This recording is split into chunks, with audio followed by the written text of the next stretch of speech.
The children giggled as Mrs. Henderson adjusted her bright orange crossing guard vest, her weathered hands gripping the stop sign with surprising steadiness.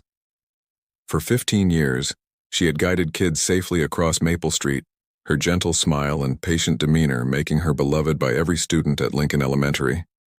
But what none of them knew, what none of their parents, teachers, or even the principal suspected, was that those same steady hands had once gripped the controls of a 185-foot B-52 Stratofortress, commanding one of the most powerful aircraft in military history.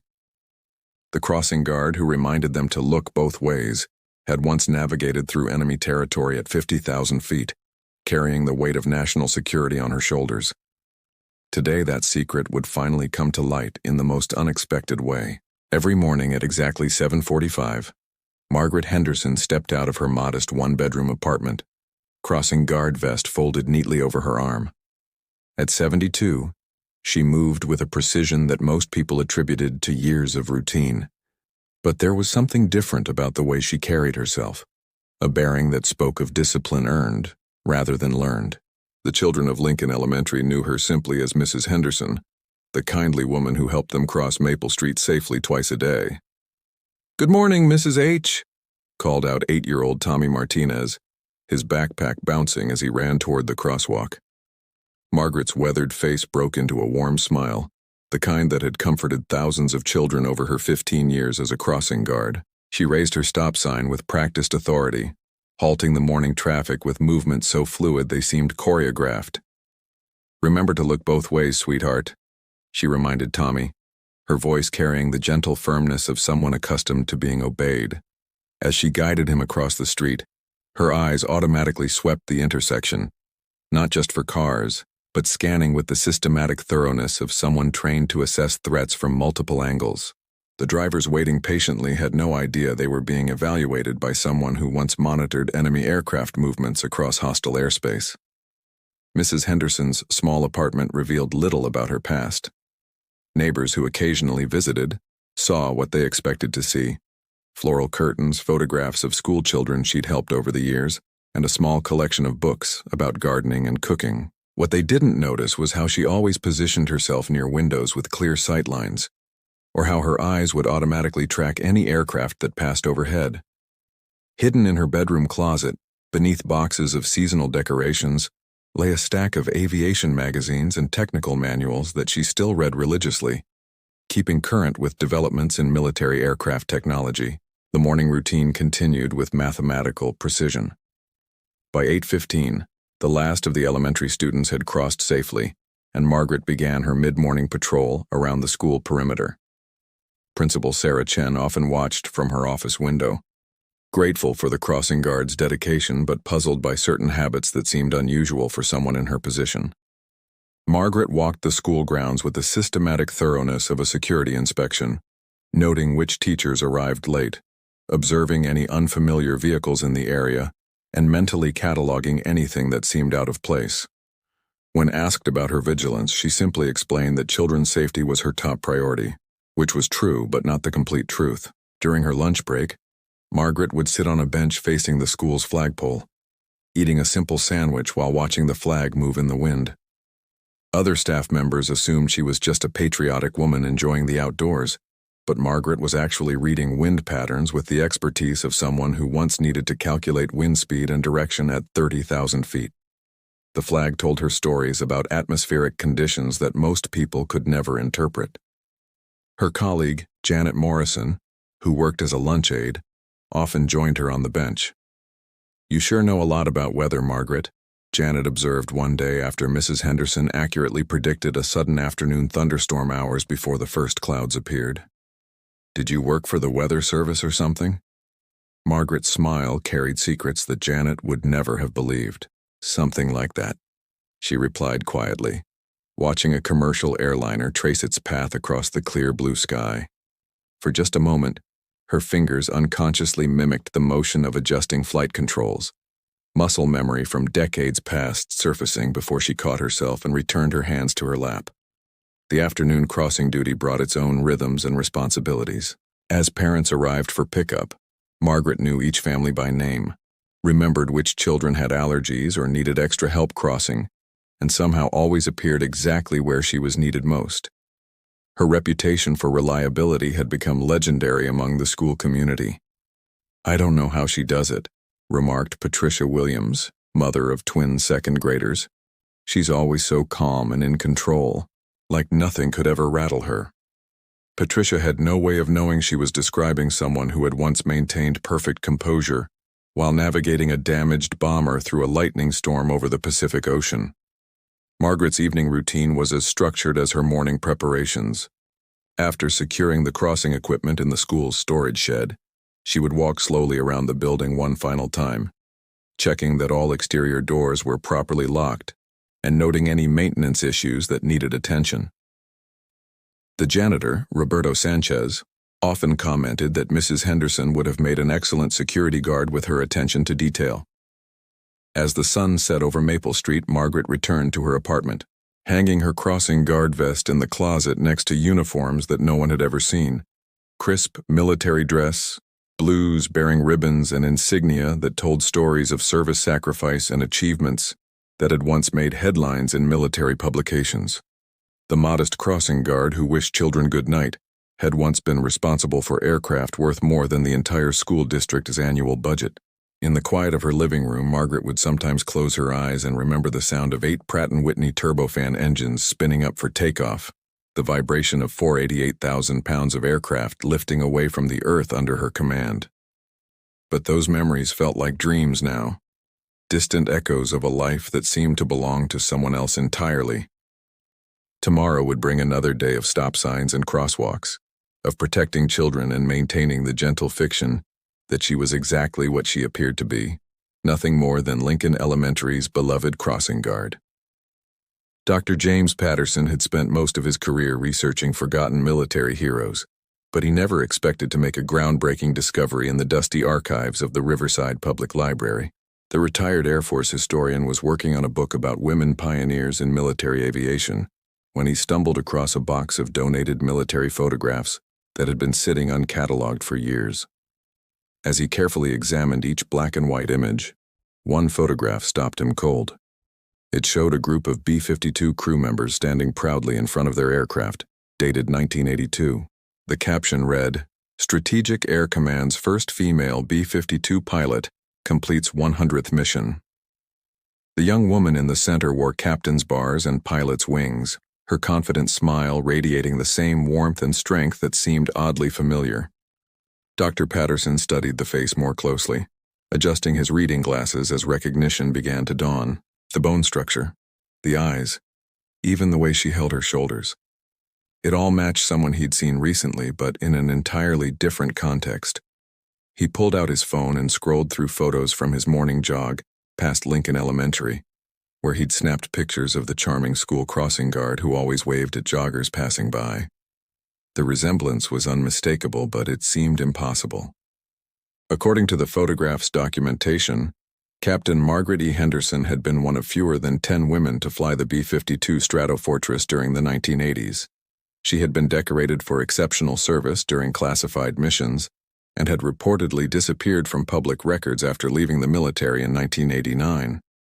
Could the crossing guard really be the same person? Meanwhile, 3 miles away at Lincoln Elementary, Margaret Henderson was experiencing chest pains that she initially attributed to heartburn from her morning coffee.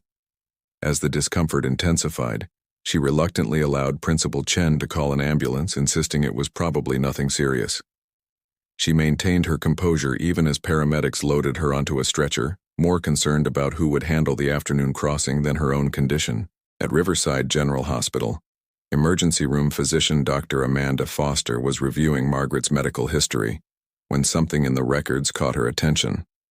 The patient's file indicated previous military medical treatment, including specialized aviation medicine evaluations and treatments for conditions associated with high-altitude flight operations. "Mrs. Henderson," Dr. Foster asked gently as Margaret rested on the examination table, "I see you have some military medical history. Were you in the service?" Margaret's eyes flickered with surprise and something that might have been resignation. After decades of carefully guarded privacy, her secret was unraveling in the most mundane way possible, through medical paperwork and routine questions. "Yes," she replied quietly. But that was a long time ago. She had never lied about her service, but she had become expert at redirecting conversations away from details. Most people assumed she had worked in administration or perhaps as a nurse, and she had never corrected those assumptions. Dr. Foster continued reviewing the records, her medical training helping her interpret the significance of various entries. It says here you were cleared for flight operations and had regular aerospace medicine evaluations. Were you a pilot? The question hung in the air like a challenge to decades of carefully maintained anonymity. At that moment, Dr. Patterson was frantically driving across town, the military photograph secure in a protective sleeve on his passenger seat. He had called ahead to the hospital, explaining his research to Dr. Foster and requesting permission to speak with Margaret, if she was indeed the woman in the photograph. The convergence of his discovery and her medical emergency seemed too coincidental to ignore. When Dr. Patterson arrived at the hospital, he found Margaret sitting up in her bed, looking remarkably composed for someone who had just suffered what turned out to be a mild cardiac episode brought on by stress and caffeine. He approached her room with the reverence of someone meeting a living legend, the photograph clutched carefully in his hands. "Mrs. Henderson," Dr. Patterson began respectfully, "I believe you and I need to talk." He showed her the photograph, watching as her expression shifted from confusion to recognition to something resembling relief. For a moment, she simply stared at the image of her younger self, surrounded by crew members whose names and faces remained vivid in her memory even after all these years. "Where did you find this?" she asked quietly, her voice carrying emotions she had suppressed for decades. The photograph represented everything she had chosen to leave behind: the pride, the achievement, the recognition that had once defined her identity before she decided that anonymity was a different kind of service. Dr. Patterson explained his research and his accidental discovery, emphasizing his respect for her privacy, while expressing his amazement at finding one of the pioneering women of military aviation working quietly as a school crossing guard. "Mrs. Henderson, do you realize that you're considered one of the most important figures in the integration of women into strategic bomber operations? Military historians have been trying to locate you for years."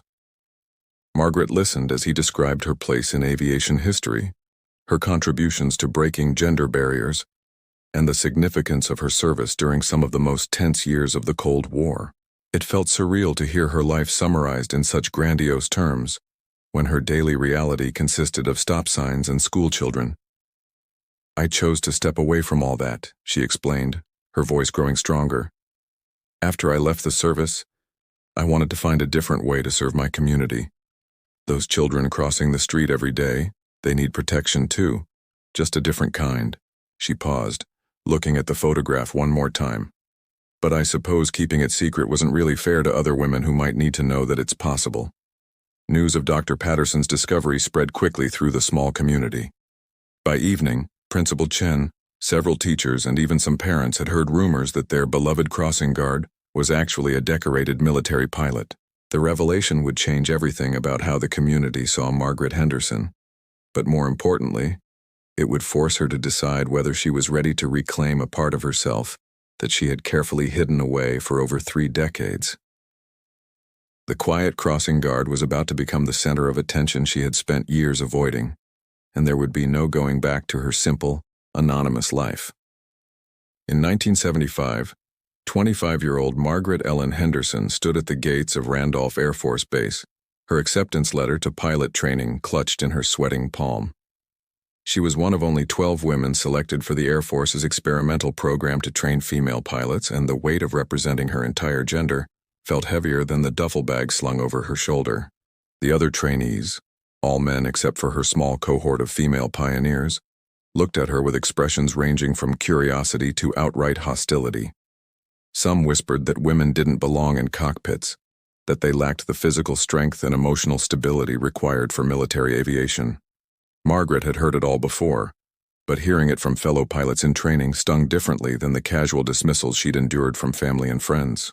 Her first flight instructor, Captain Robert Hayes, was a gruff veteran of Vietnam who made no secret of his skepticism about women in aviation. "Henderson," he barked during their initial briefing, I don't care what the politicians in Washington say about equal opportunity. In my cockpit, you will earn respect the same way every pilot does, by proving you can fly better than the person next to you and keep your crew alive when everything goes wrong." Margaret welcomed the challenge. She had grown up on her grandfather's farm in Kansas, where gender roles meant less than getting the work done. She could repair tractors, handle livestock, and had been flying crop dusters since she was 16. The military aircraft were more complex, but the fundamental principles of flight remained the same. Physics didn't care about gender politics. During the grueling months of basic flight training, Margaret consistently scored in the top 10% of her class. She mastered instrument flying faster than most of her male counterparts, demonstrated exceptional spatial awareness during aerial maneuvers, and showed the kind of cool judgment under pressure that instructors normally saw only in their most experienced students. But excellence came with its own challenges. Every success was scrutinized for evidence that standards had been lowered to accommodate women. Every mistake was magnified as proof that females didn't belong in military cockpits. Margaret learned to be not just good, but undeniably exceptional. The transition to B-52 training represented another leap into uncharted territory. The Strategic Air Command had never trained a female pilot on the Stratofortress, and Margaret found herself once again breaking barriers in a community that valued tradition above innovation. The B-52 was America's primary nuclear deterrent, and the idea of a woman controlling such devastating firepower challenged fundamental assumptions about warfare and gender roles. Her initial B-52 instructor, Major Patricia Williams, one of the few female officers in SAC leadership, became both mentor and reality check. "Margaret, you're not just learning to fly an airplane," she explained during a late-night study session. "You're proving that women can be trusted with the nation's ultimate weapon. Every decision you make, every mission you fly, will be used to judge whether other women deserve the same opportunity." The technical complexity of the B-52 demanded mastery of systems that controlled everything from navigation and communication to weapons delivery and electronic warfare. Margaret spent countless hours studying manuals, memorizing procedures, and practicing emergency scenarios until her responses became automatic. She learned to coordinate with a crew of 6 specialists, each responsible for critical aspects of the aircraft's operation. Her breakthrough moment came during a simulated emergency scenario that had stumped several previous students. A cascade of system failures, engine fire, hydraulic failure, and communication breakdown, required split-second decisions and flawless crew coordination. While other students had panicked or made critical errors, Margaret calmly prioritized threats, delegated responsibilities to her crew, and safely brought the simulated aircraft home. Captain Hayes, who had become one of her strongest supporters despite his initial skepticism, watched from the observation deck with grudging admiration. "Henderson just flew that scenario like she'd been doing it for 20 years, he told the other instructors. "She's got something you can't teach, natural command presence."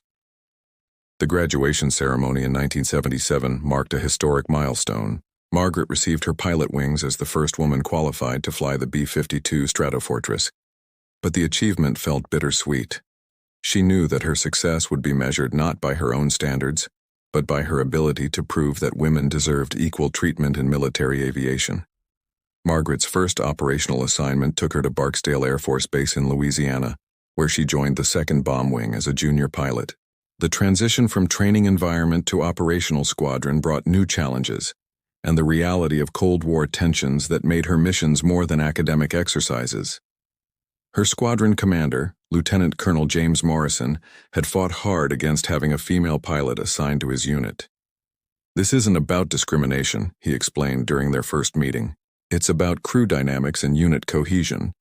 These men have to trust each other with their lives, and adding a woman to the mix changes everything." Margaret understood his concerns better than he realized.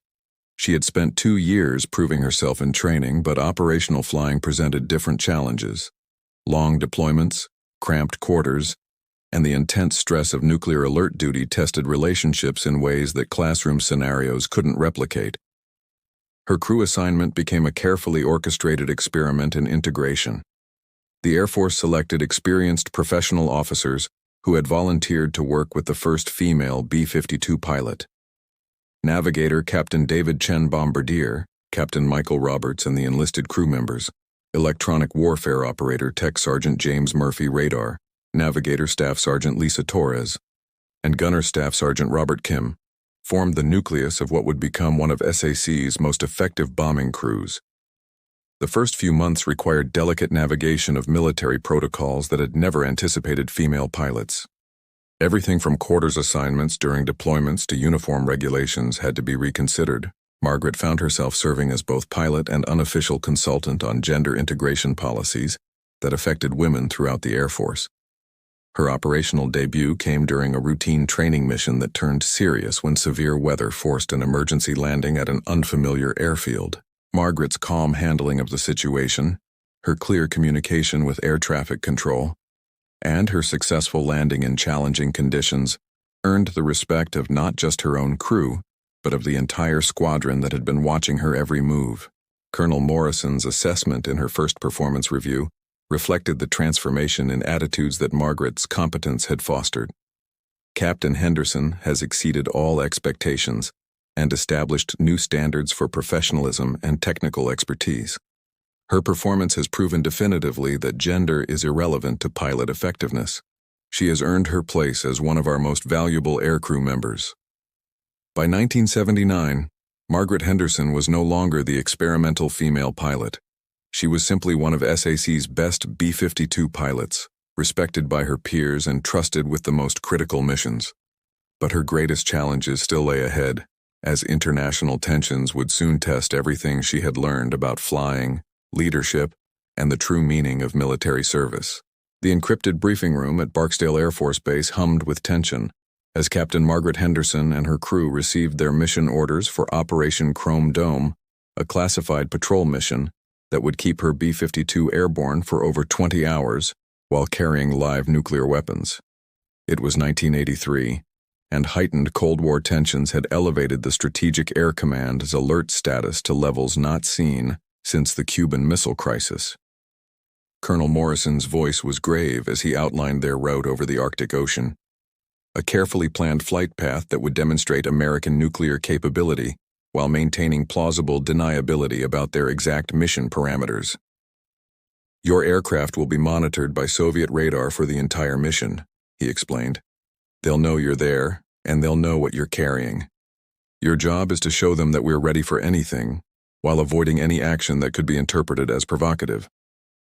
Margaret studied the flight plan with the methodical precision that had become her trademark. The mission would require precise navigation through international airspace, coordination with aerial refueling tankers, and constant communication with multiple command centers, while maintaining radio silence during critical phases. One navigation error or communication breakdown could escalate into an international incident. Her crew had evolved into a seamlessly coordinated team over their 3 years together. Navigator Dave Chen had developed an almost telepathic ability to anticipate Margaret's needs, providing course corrections and weather updates before she asked.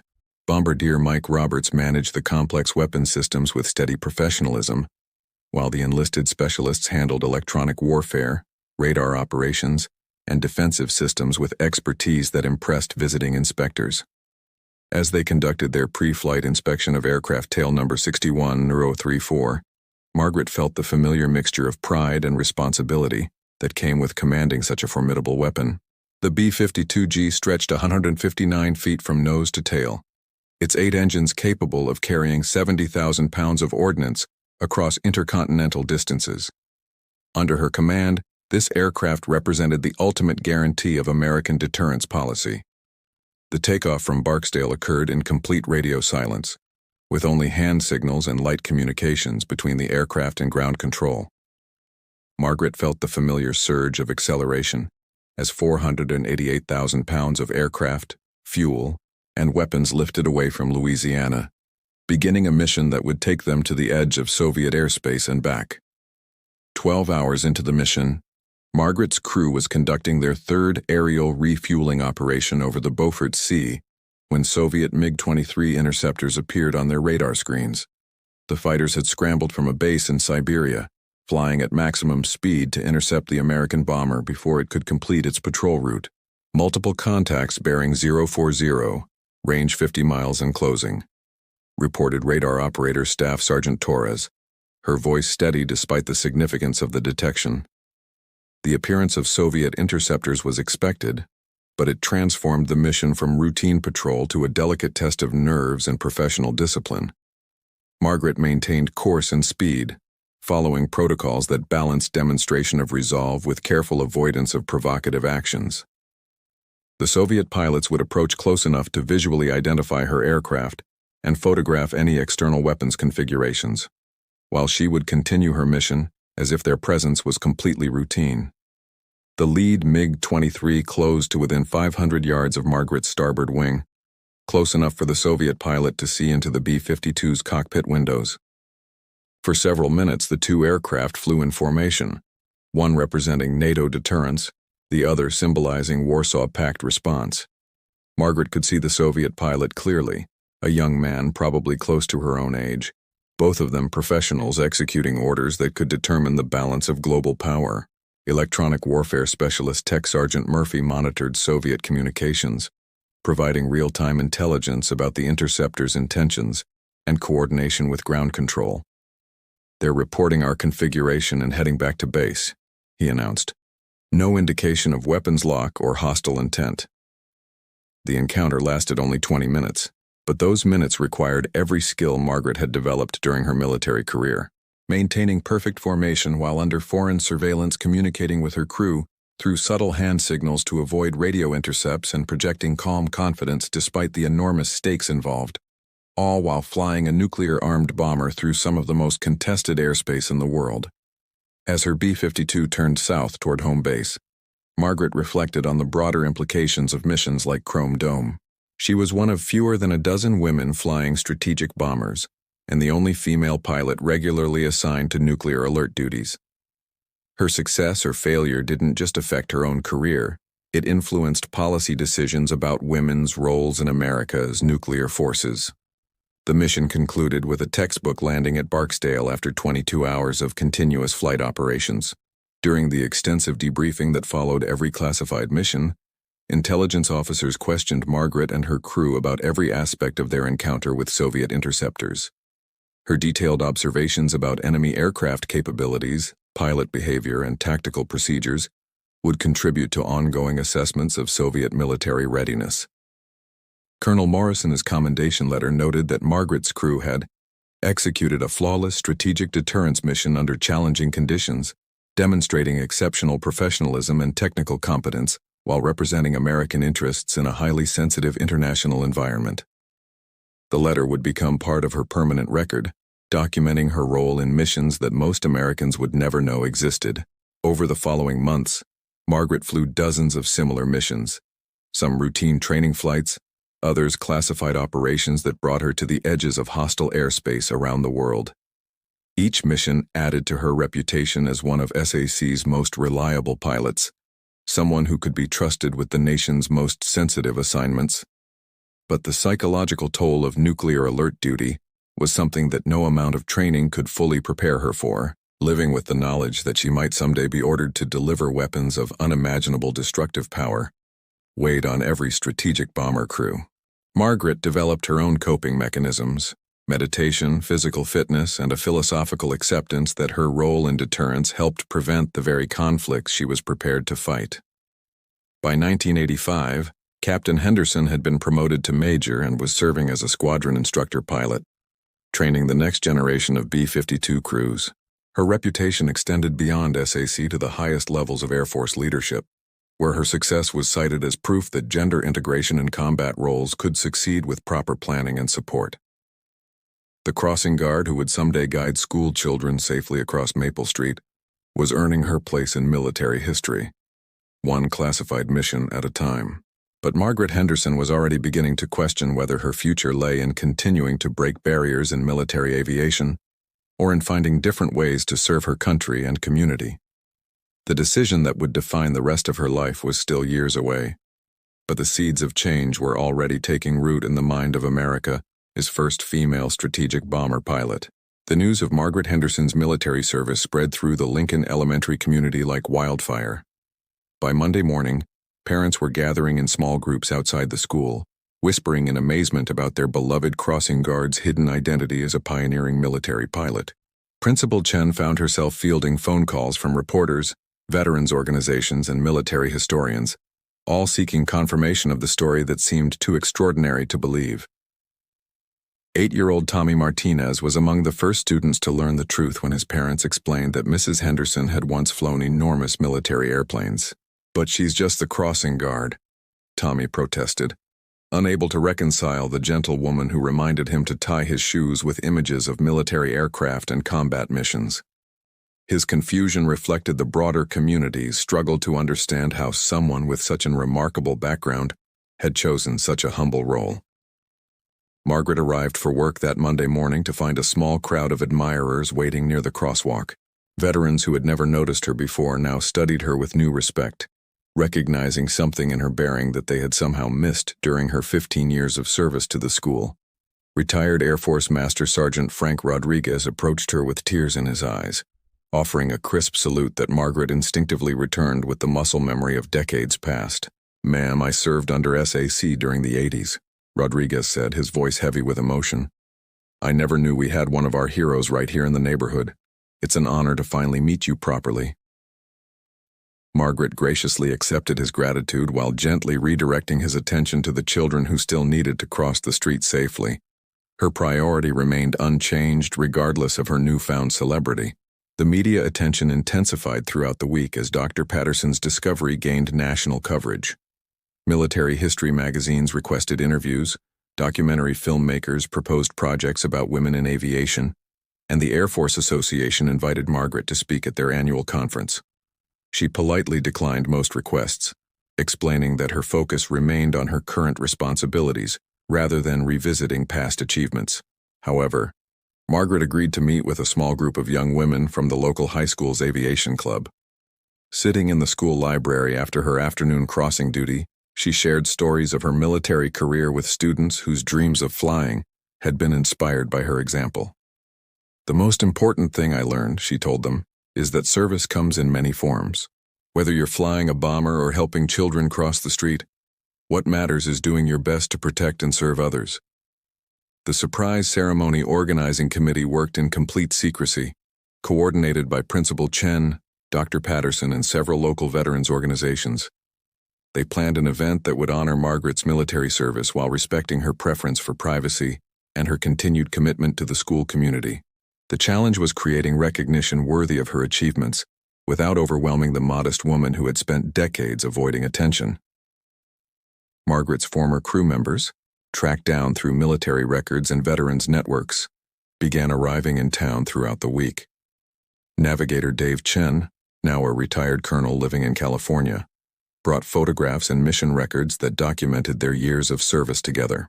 "Margaret was the finest pilot I ever flew with," he told anyone who would listen.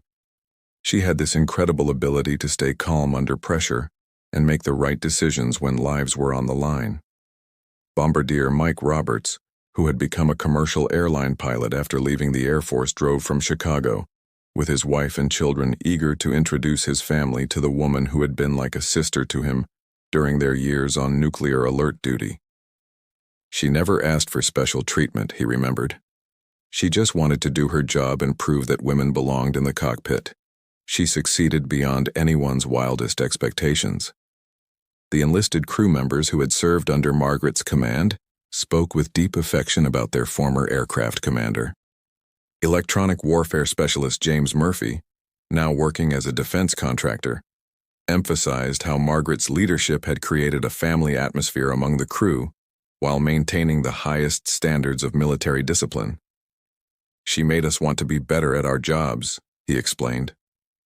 "Nobody wanted to let her down because we could see how much she cared about doing everything perfectly."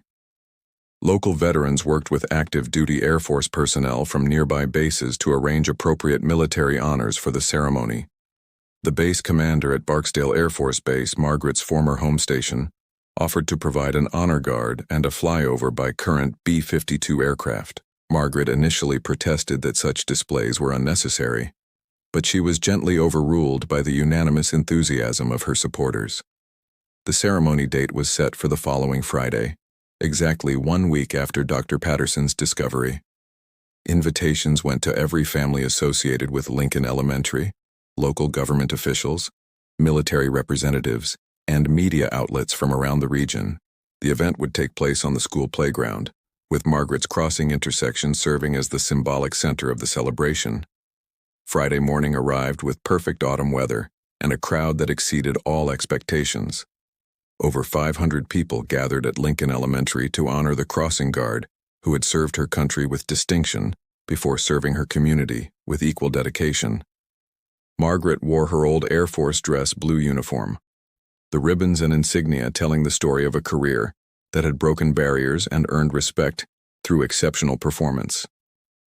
The ceremony began with the Pledge of Allegiance led by Tommy Martinez and his classmates, their young voices carrying across the playground where Margaret had spent so many quiet afternoons watching over their safety.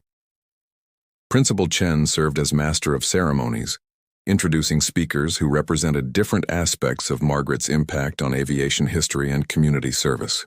Dr. Patterson presented his research findings, explaining how Margaret's career had paved the way for thousands of women now serving as military pilots around the world.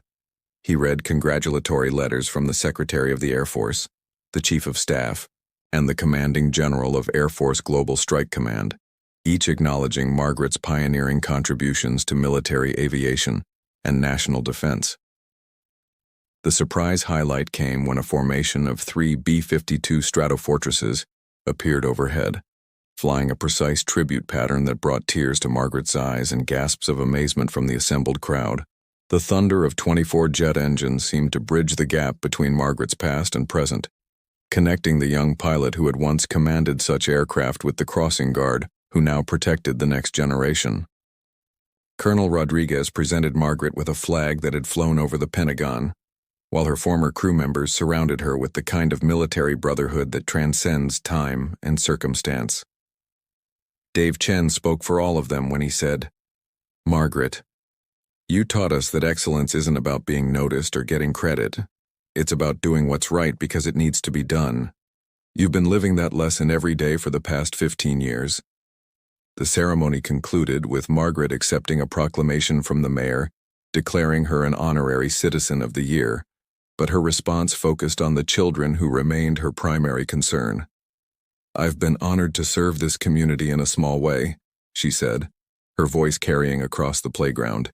"These children are our future, and protecting them, whether from enemy aircraft or busy traffic, is the most important mission any of us can have." As the crowd dispersed and the B-52s disappeared into the distance, Margaret returned to her crossing post for the afternoon dismissal.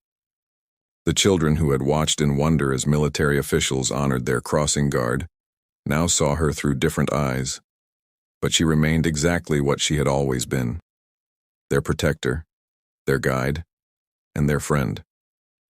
The extraordinary woman who had once flown among the clouds continued her earthbound service, proving that heroism comes in many forms, and that the greatest honor lies not in recognition, but in faithful service to others. Margaret Henderson's story reminds us that heroes walk among us every day, often hidden in plain sight. The crossing guard who ensures our children's safety, the teacher who shapes young minds, the neighbor who volunteers at the food bank. Any of them might carry histories of extraordinary service and sacrifice that we never imagine. Margaret's journey from breaking barriers at 30,000 feet to protecting children at street level demonstrates that service to others takes many forms, each valuable and necessary. Her 15 years as a crossing guard weren't a step down from her military career. They were a continuation of the same commitment to protecting others that had defined her life as a pilot. Today, Margaret continues her daily routine at Lincoln Elementary, though she now carries the added responsibility of inspiring young women who dream of aviation careers. She speaks occasionally at schools and veterans events, sharing her experiences while always emphasizing that true heroism lies not in individual achievement, but in dedication to something larger than ourselves. The children she guides safely across Maple Street each day are growing up in a world where female pilots, astronauts, and military leaders are commonplace. They may not fully understand that their crossing guard helped make that possible, but Margaret Henderson knows that the future she fought to create is walking safely to school under her watchful protection. Her story challenges us to look more closely at the people around us, to recognize that extraordinary lives often unfold in ordinary settings, and to remember that every person we meet may be carrying stories of courage, sacrifice, and service that deserve our respect and gratitude. If you were inspired by Margaret Henderson's incredible journey from military pioneer to community guardian, please subscribe to our channel for more stories of unsung heroes whose quiet courage shapes our world. These remarkable individuals prove that heroism isn't always loud or obvious. Sometimes it wears an orange vest and carries a stop sign, protecting our most precious treasures one safe crossing at a time. Honor the heroes in your own community, and remember that everyone has a story worth telling.